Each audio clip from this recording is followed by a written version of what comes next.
Hello and welcome to class number 2 of Decoding PSIR through Answer Writing series. As you know, this is a special series specially aimed at those who have taken PSIR as an optional subject or who are planning to take PSIR as their optional subject in the UPSC mains examination. What do we do in this series? In this series, we take up previous year questions, study about that topic in detail, and then see how to write that answer. So it will serve a couple of purposes. Number one, it will help you understand how to write the answers to previous year questions, because in theory especially you will see a lot of repeated questions in PSIR year after year. Secondly, it will also help you understand a topic, maybe a new topic that you would have not read on yourself, or maybe a topic that you can revise. This series will have 3 classes every week. So I'll be uploading a lecture every Monday, every Wednesday and every Friday at 4 p.m. This is Wednesday. I don't know when you're seeing this, but I'm uploading this on Wednesday. So this is a new series. Again, if you have taken PSIR as an optional, please do follow this up because it will give you a good insight about this particular subject. Now let's see which question are we taking up today. In 2022, the question that was asked was a 10 marker. Write a short note on systems approach. It was a 150 word answer. If you look at the question paper, it was question 1A. So very first question of the paper.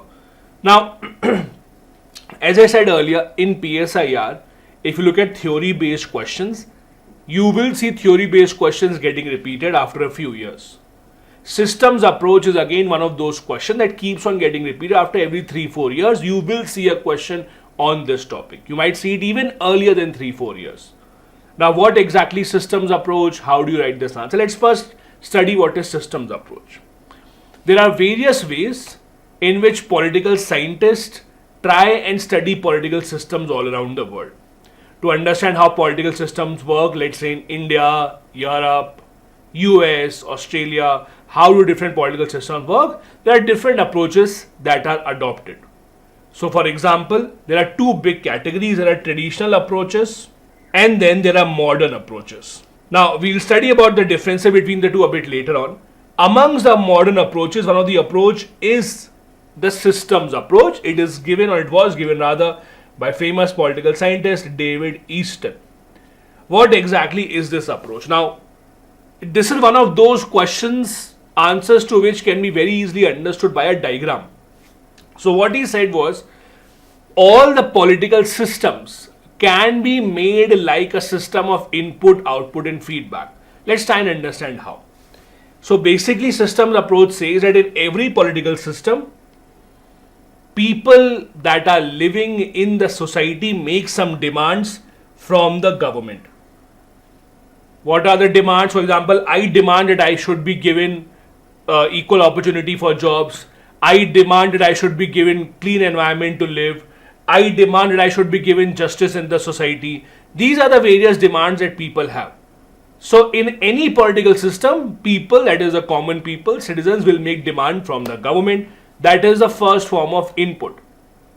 In order to run a political system, making demands is not enough. If the citizens just keep making demands from the government, that is not enough. There is one more component that is required to run a political system with stability, that is support. Means the people who are in the society, the citizens also have to support the government. Support means how? Take part in political activities. For example, when they are asked to come out and vote, they should come and vote. When they are asked to take part in any political process, they should that. If they have been asked to pay tax, they should pay that tax. That is the support that they can give. Adhering to the laws of the land, that is a form of support. So any political system, at the input requires support of the citizens and they can make demands. On the output side is what the government does with all those demands. If 10 demands are being made, government cannot accept all of that depending upon the feasibility. Depending upon what is possible, what is practical, the government will accept some demands. Let's say you demand that income tax should be removed completely. Government cannot accept that. Government will maybe reduce it a bit.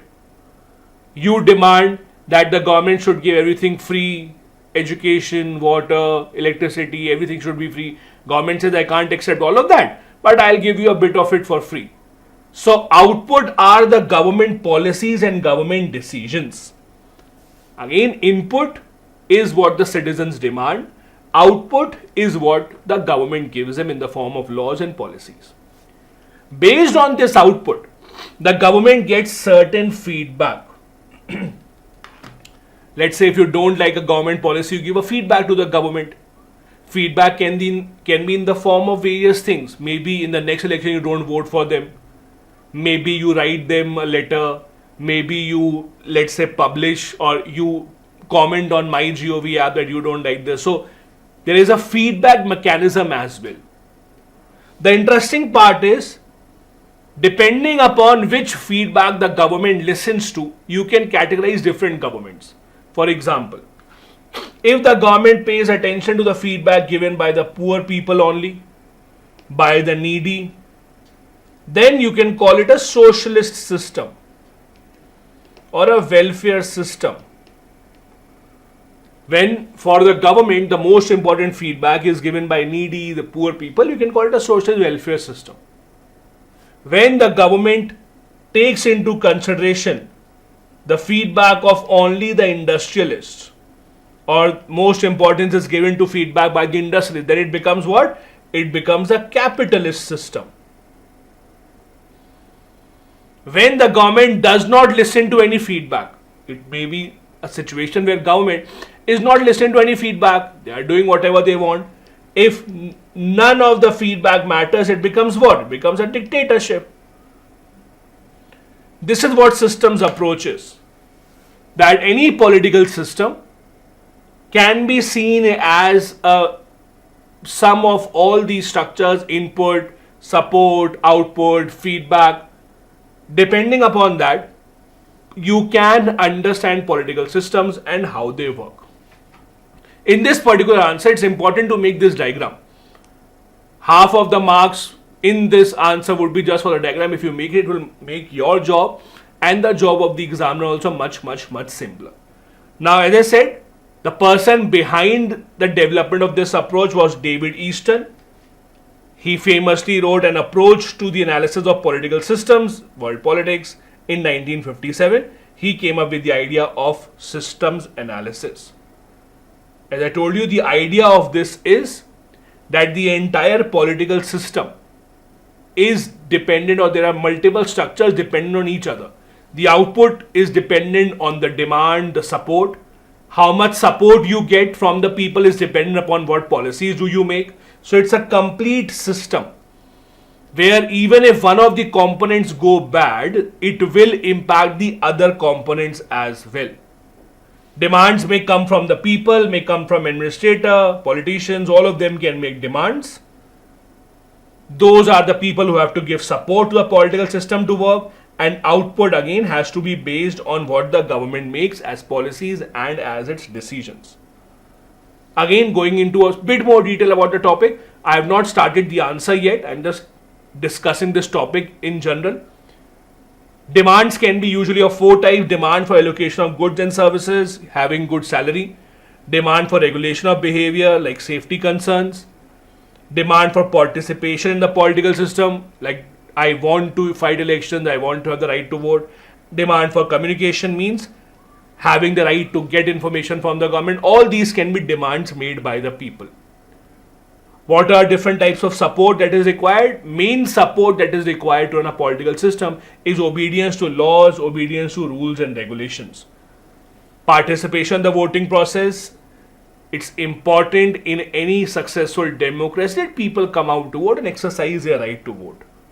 Support in the form of people being ready to work in military, people being ready to work in the interest of the society, people being ready to pay taxes, and paying attention to government communication. For example, if the government tomorrow makes a law that now stopping on a red light will have a fine of 50,000 rupees. Now the problem here is, if you don't see the news, if you don't read the newspapers, how will you get to know about it? If the government tomorrow demonetizes the currency, how did you come to know about it? Because you saw the news, because you saw the TV. That's also kind of a support. You are paying attention to government communication. Government can't force you to watch the news, Government is not forcing you to read the newspaper, but you still know about these things because you are supporting the government by making sure that you pay attention to all the government communication. Outputs mainly are in the form of government policies, government laws. It may be about ensuring that they take or they collect taxes, personal services from the people. They allocate goods and services in a manner that is fair for everyone. They also have political symbols and communication clear to the people. All these are outputs. So again, these are the major components of the system: input, support, output, and then also the feedback loop. Now this is what you needed to know in brief about the systems approach. Now I hope now you are ready to write this answer. The question again was this: write a short note on the systems approach. So now you know a lot about this and now you can write this answer. I've told this earlier to you. In most questions in PSIR, optional theory based questions such as these, rather than thinking about it from introduction, main body, conclusion point of view, these are questions which are written as short essays. Especially these questions, write a short note on this, write a short note on that. You don't have to categorize them into introduction, main body, etc. It's more about a short essay, writing a couple of paragraphs about this in brief. So we'll start. We're introducing it. We're just starting that this is one of the modern approaches to study different political systems. The idea is that the system of political science or political systems rather is same as an analogy that you see in biology. For a human body to work properly, all the organs must work properly. If one of the organ fails, it puts stress on the other organs. Similarly, in a political system, all these structures, input, output, demand, feedback must work together seamlessly. If any one of them has certain issue, has certain problem, it will put stress on the other parts and other components would have to compensate. We'll make a diagram here and we'll talk about how there are different systems and subsystems, how they work with the help of input, output, feedback. This diagram, as I said, is essential for this kind of an answer. Then we'll just end it by saying that it's also called as the input-output approach. It is an approach that tells us how the government takes its decisions depending upon the feedback, and depending on that feedback, political systems can be categorized into different categories. If you want, in the beginning or either in the end, you can give names of David Easton, who have been the people who have brought this idea of systems approach. It has also been criticized for being too mechanical, for not taking into account human emotions, not taking into account the fact that if people's demands are not accepted in the output, maybe they will behave erratically. That is a different story. It is one of those criticisms. So again, this is a short note that you can write here in these kind of answers. This was your class number 2. I hope you learned a new topic today. I'll now see you on Friday. Again, remember, this class will have 3 lectures every single week on Monday, Wednesday and Friday. Do share with other friends as well who are preparing for the PSIR paper. If you have not subscribed to this YouTube channel, please hit the subscribe button, hit the like button also, and come back for other videos. Thank you so much. Jai Hind.